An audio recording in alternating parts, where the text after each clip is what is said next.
Pemirsa, terima kasih pian masih bersama kami. Berita selanjutnya Mahabarakan.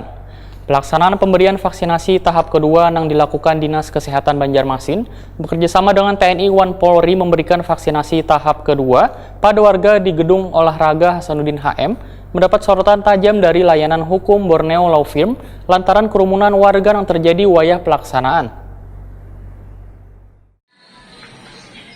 Pelaksanaan pemberian vaksinasi tahap kedua yang dilakukan Dinas Kesehatan Banjarmasin bekerjasama dengan TNI dan Polri di Gedung Olahraga Hasanuddin HM, Jalan Pangerantasari, Banjarmasin Tengah, mulai tanggal 4 hingga 6 Agustus 2021 mendapat sorotan tajam dari layanan hukum Borneo Law Firm lantaran kerumunan warga yang terjadi wayah pelaksanaan. Dari terutama advokat Borneo Law Firm, Muhammad Fajri SHMH Wahid Takuni Jalan Tengah hari Kamis 5 Agustus 2021 mengaku sangat mengapresiasi pemerintah Kota Banjarmasin melaksanakan vaksinasi COVID-19 secara massal yang menarget 1.000 orang dalam tempo 3 hari.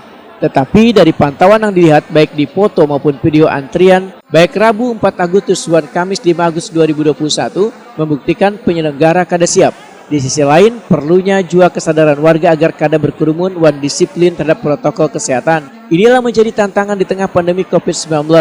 Menurut Muhammad Fajri, perlu adanya kesadaran seberatan pihak untuk tertib supaya kada menimbulkan klaster baru. Terlebih wahini Banjarmasin masih PPKM darurat level 4 wan saban hari, masih sangat tinggi konfirmasi warga positif COVID-19 wan angka kematian cukup tinggi. Supaya adil wan menjadi kontrol, Muhammad Fajri menyatakan bila penyelenggara harus bertanggung jawab wan perlu diberi sanksi. Kada hanya wayah warga ada acara berkerumun ditegur kena sanksi sehingga keadilan hukum harus seimbang.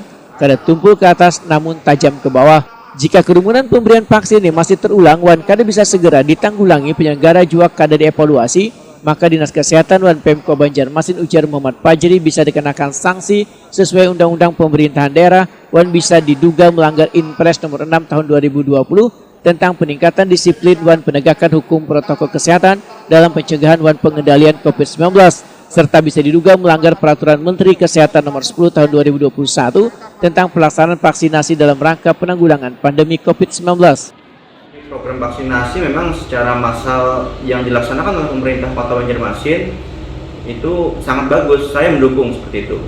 Akan tetapi dari pantauan yang ada di lapangan bahwa membuktikan dalam hal penyelenggaraannya tersebut tidak mencerminkan adanya menjaga protokol kesehatan. Muhammad Fajri menambahkan, kada hanya warga yang bisa dikenakan pasal-pasal tersebut, tapi juga pemerintah yang melanggar untuk penegakan hukum dalam perspektif keadilan supaya kada terulang.